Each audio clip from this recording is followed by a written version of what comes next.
New York. The events and the arguing and the booing that would make this a U.S.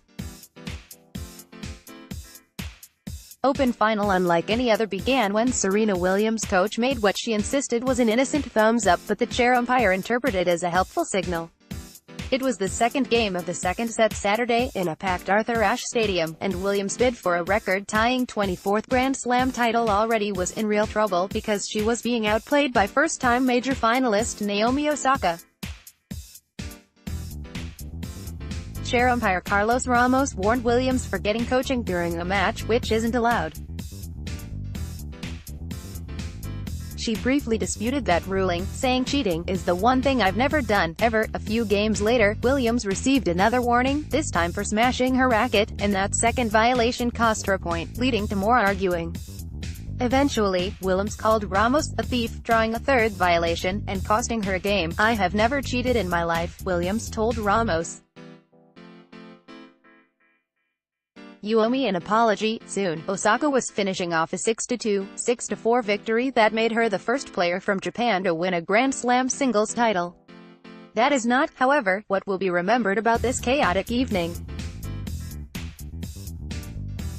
With jeers bouncing off the arena's closed roof, both players, the champion, Osaka, and the runner-up, Williams, wiped away tears during a trophy ceremony that was awkward for everyone involved. I just feel like I had a lot of emotions, Osaka said, so I had to kind of categorize what was which emotion. Williams whispered something to Osaka and wrapped an arm around her shoulders. I felt, at one point, bad, because I'm crying and she's crying. You know, she just won. I'm not sure if they were happy tears or they were just sad tears, because of the moment. I felt like, wow, this isn't how I felt when I won my first Grand Slam. I was like, wow, I definitely don't want her to feel like that, said Williams, who missed last year's U.S. Open because her daughter, Olympia, was born during the tournament. Maybe it was the mom and me that was like, listen, we've got to pull ourselves together here. This was the latest in a series of high-profile conflicts with match officials for Williams at Flushing Meadows.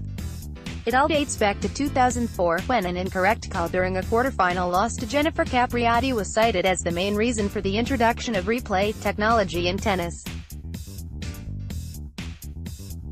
Then came Williams' infamous tirade after a foot fault in the 2009 semifinals against Kim Clijsters, and it's a do-over a hindrance call in the 2011 final against Sam Stosur. It's always something, Williams said. Osaka is just 16 years younger than Williams, and grew up idolizing the American, even asking her to pose for a selfie together at a tournament just a handful of years ago. Their age difference was the second widest gap between women's finalists at a slam in the professional era. I know that everyone was cheering for her, Osaka told the crowd, and I'm sorry it had to end like this. What was most problematic for Williams on the scoreboard was that she was unable to keep up with a version of herself. Osaka, who happens to be coached by Williams' former hitting partner, hit more aces, 6-3. Osaka hit the match's fastest serve, 119 miles per hour. She had fewer errors, 21-14. She saved 5 of 6 breakpoints. And she covered the court better than Williams did. She made a lot of shots, Williams said. She was so focused. Indeed, that was what might have been most impressive. Osaka never let Williams' back and forth with Ramos distract her, never wavered from playing terrific tennis. The one time Osaka did get broken, to trail 3-1 in the second set, she broke back immediately, prompting Williams to smash her racket. That cost her a point because of the earlier warning for coaching. While Williams was adamant that she never receives coaching, her coach, Patrick Mouratoglou, acknowledged afterward that he did try to signal Williams but didn't think she had seen him.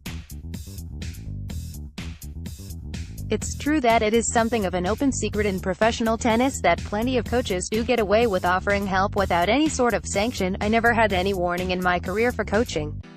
Strange to do that, in a Grand Slam final, Mouratoglou said. Second, we all know that all the coaches coach at every match, all year long, from the 1st of January all the way to the 31st of December. We all know it, when Ramos called both players over to explain the game penalty, which put Osaka ahead 5-3, Williams began laughing, saying, "Are you kidding me?" Then she asked to speak to tournament referee Brian Early, who walked onto the court along with a Grand Slam supervisor. Williams told them the whole episode is not fair, and said, "This has happened to me too many times, to lose a game for saying that is not fair," Williams said, and raised the idea that Ramos was being sexist. "There's a lot of men out here that have said a lot of things, and because they are men, that doesn't happen." It was the second Grand Slam final defeat in a row for Williams, after Wimbledon in July. She's appeared in only 7 tournaments this season since returning to the tour after having a baby during last year's US Open. Williams asked what she'll tell her daughter, Olympia, about what happened Saturday. "I'll tell her, first of all, if she sees it, that, you know, I stood up for what I believed in. I stood up for what was right," Williams replied. "Sometimes, things in life don't happen the way we want them, but always stay gracious and stay humble. I think that's the lesson we can all learn from this." AP sports writers Dan Gelston and Brian Mahoney contributed to this report. Follow Howard Fendrick on Twitter at http://twitter.com/Howard Fendrick ___. More AP tennis coverage. https://appnews.com/tag/app-tennis and https://twitter.com/app_sports.